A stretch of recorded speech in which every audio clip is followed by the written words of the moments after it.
2026 সালে দুবাই বা সংযুক্ত আরব আমিরাতের ইউএই শ্রমবাজারে কাজের চাহিদা এবং নিয়োগ প্রক্রিয়ায় বড় ধরনের পরিবর্তন এসেছে। দুবাই সরকার এখন সাধারণ অদক্ষ শ্রমিকের চেয়ে দক্ষ, স্কিল্ড এবং টেকনিক্যাল কর্মীদের বেশি অগ্রাধিকার দিচ্ছে।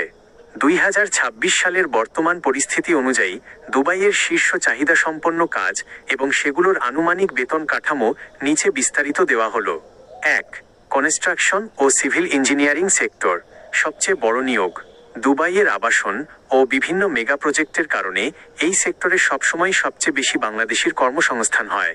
বর্তমানে ভালো ও স্বনামধন্য কোম্পানিগুলোতে যেমন আল ঘানিম বা অন্যান্য বড় গ্রুপ সরাসরি ইন্টারভিউয়ের মাধ্যমে লোক নেওয়া হচ্ছে। শাটারিং কার্পেন্টার বা স্টিল ফিক্সার বা মেশন, রাজমিস্ত্রি 1100 থেকে 1300 দিরহাম বেসিক। ওভারটাইম সহ প্রায় 42,000 50,000 টাকা। স্ক্যাফফোল্ডার বা প্লাম্বার বা পাইপ ফিটার 1000 থেকে 1250 দিরহাম। ওভারটাইম সহ প্রায় 38,000 47,000 টাকা।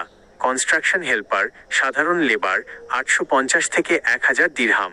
ওভারটাইম সহ প্রায় 32,000 38,000 টাকা। 2. টেকনিক্যাল ও মেইনটেন্যান্স সেক্টর হাই ডিমান্ড। যাদের কাজের অভিজ্ঞতা এবং টেকনিক্যাল সার্টিফিকেট রয়েছে তাদের জন্য দুবাইতে খুব ভালো সুযোগ রয়েছে। এসি মেকানিক বা ইলেকট্রিশিয়ান 1300 থেকে 1700 দিরহাম। ওভারটাইম সহ প্রায় 50,000 65,000 টাকা। অটো মেকানিক বা ডেন্টার বা পেইন্টার 1400 থেকে 1800 দিরহাম। যোগ্যতা অনুযায়ী বেতন আরও বাড়ে। 3. ড্রাইভিং ও ডেলিভারি সেক্টর।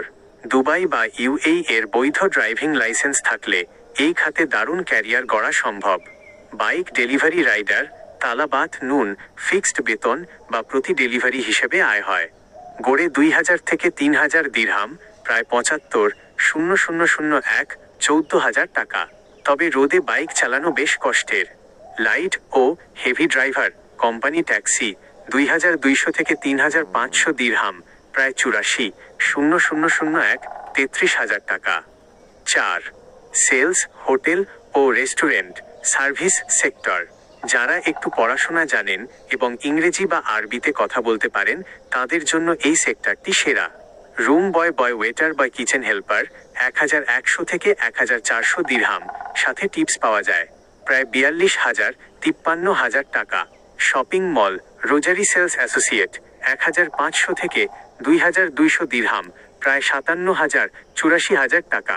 দুবাই আসার আগে 2026 সালের 3টি অতি জরুরি সতর্কতা। 1. ফ্রি ভিসার নামে প্রতারণা থেকে সাবধান। দুবাইতে আইনগতভাবে ফ্রি ভিসা বলে কিছু নেই। দালালেরা একটা আজাইরা বা সাপ্লাই কোম্পানির লাইসেন্স দিয়ে আপনাকে দুবাই এনে ছেড়ে দেবে। এসে কাজ না পেয়ে রাস্তায় রাস্তায় ঘুরতে হবে। তাই আসার আগে নিশ্চিত হন আপনি কোনো নির্দিষ্ট ডাইরেক্ট কোম্পানি অধীনে যাচ্ছেন কিনা।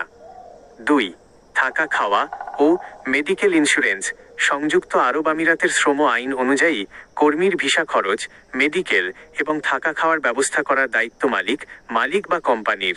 কোনো দালাল যদি বলে থাকা খাওয়া নিজের, তবে বুঝে নেবেন সেখানে গিয়ে আপনার বেতনের বড় অংশ খাবারের পেছনেই চলে যাবে। চুক্তিপত্র অফার লেটার ভালোভাবে দেখে নেবেন। 3. ভিজিট ভিসাকে কাজের ভিসায় রূপান্তরের ঝুঁকি।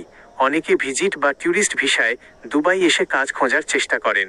2026 সালে ইউএই ইমিগ্রেশন ও মানব সম্পদ মন্ত্রণালয় এই প্রক্রিয়া অত্যন্ত কঠোর করেছে। সঠিক কোম্পানি এবং কোটা ছাড়া ভিজিট ভিসা সহজে ওয়ার্ক ভিসায় কনভার্ট হতে চায় না, যার ফলে অনেকেই অবৈধ হয়ে জরিমানা গুনছেন। সবচেয়ে নিরাপদ মাধ্যম হলো বাংলাদেশ থেকে বিএমইটি স্মার্ট কার্ড নিয়ে সরাসরি কাজের ভিসা, এমপ্লয়মেন্ট এন্ট্রি পারমিট বুকে নিয়ে দুবাই আসা।